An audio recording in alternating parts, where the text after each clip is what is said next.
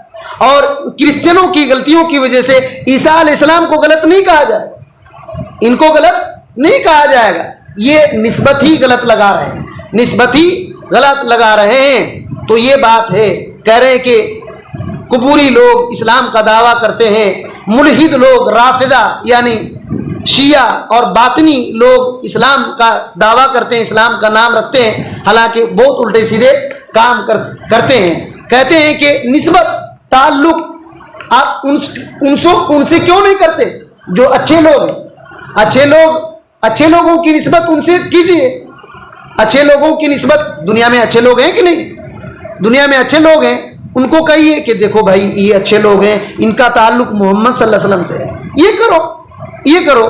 اللہ تعالیٰ نے کیا کہا سورہ توبہ میں آیت نمبر 100 میں, والسابقون الاولون من المہاجرین والانصار والذین اتبعوہم باحسان رضی اللہ عنہم ورضوا عنہ وأعد لهم جنات تجری تحتها الانہار خالدین فیہا ابدا ذلک الفوز العظیم.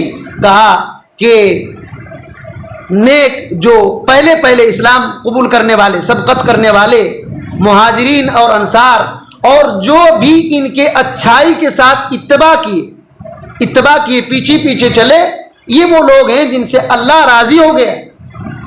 یہ لوگ ہیں جن سے اللہ راضی ہو گیا, یہ لوگ اللہ سے راضی ہو گئے ہیں اور اللہ تعالیٰ نے ان کے لیے جنت تیار کر کے رکھا ہے. تو ان کا تعلق ان سے جوڑیے. غلط لوگوں کا تعلق ان سے کیوں جوڑ رہے ہیں؟ اسی وجہ سے یاد رکھیے, غلط لوگوں کا تعلق دین سے جوڑنے کی ضرورت نہیں ہے. اچھے لوگوں کا تعلق جوڑیے دین سے, کہ یہ اچھے لوگ ہیں, یہ دیندار ہیں, یہ دین سکھاتا ہے, یہ جوڑیے. اور اسی وجہ سے اللہ تعالیٰ نے سورہ آل عمران کی آیت نمبر 60 پر 8 میں کہا, ان اول الناس بابراہیم الذین اتبعوہ وہذا النبی. کہا کہ لوگوں میں سب سے زیادہ ابراہیم علیہ السلام کے قریب ہونے کا حقدار وہ لوگ ہیں جو ابراہیم علیہ السلام کی اتباع کیے. کیوں بولے تو یہودی کہتے تھے کہ ابراہیم علیہ السلام یہودی تھے, عیسائی کہتے تھے کہ ابراہیم علیہ السلام عیسائی تھے. اللہ تعالیٰ نے کہا کہ کیسی بات کر رہے, ابراہیم علیہ السلام کے بعد تو تورات اور انجیل نازل ہوا ہے, تم اپنا تعلق ان سے کیسے لگا رہے؟ ابراہیم علیہ السلام کا تعلق انہی سے ہے جو ابراہیم علیہ السلام کے دین کی اتباع کی, اور ان کا دین کیا تھا؟ توحید تھا. تو اور کیا ہے کہ یہ نبی بھی ابراہیم علیہ السلام سے زیادہ تعلق ہے, یعنی محمد صلی اللہ علیہ وسلم اور ان پر ایمان لانے والے. تو اللہ کا فضل ہے کہ ہم لوگ ابراہیم علیہ السلام سے زیادہ تعلق رکھتے ہیں.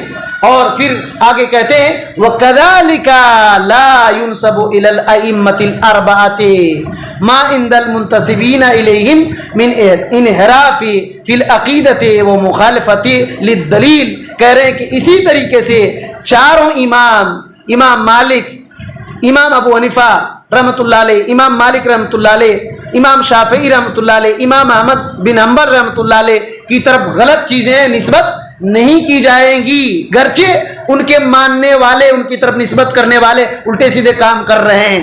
آج ان کا نام لینے والے معتزلہ ہو گئے ہیں, بہت سارے لوگ کیا ہو گئے؟ ماتریدی ہو گئے ہیں, کچھ لوگ اشعری ہو گئے ہیں, کچھ لوگ تصوف میں ڈوبے ہوئے ہیں. ان کا ان سے کوئی رشتہ تعلق ہے ہی نہیں, کوئی تعلق نہیں. اللہ کے فضل و کرم سے ہم ان کو امام مانتے ہیں, ہمارا تعلق ان سے ہے, ہم ان کو امام مانتے ہیں, دین کے امام مانتے ہیں, لیکن ان کی اپنی بات کو دین نہیں مانتے, ان کی اپنی بات کو دین نہیں مانتے. دین قرآن حدیث کا نام ہے. ان کی عزت احترام کرتے ہیں, اور اللہ تعالیٰ نے جو فضیلت ان کو دیا ہے وہ دوسرے لوگوں کو فضیلت اللہ نے نہیں دیا ہے, یہ ہم مانتے ہیں. لیکن جو لوگ ان کی طرف نسبت کر کے الٹا سیدھا کام کرتے ہیں, ہم کہتے ہیں کہ ان اماموں کا ان سے کوئی تعلق ہی نہیں ہے, اس عقیدے سے, اس عمل سے کوئی تعلق ہی نہیں ہے. غلط سلط باتیں الٹی سیدھے ان کی طرف نسبت کر دیتے ہیں. اور ایک آگے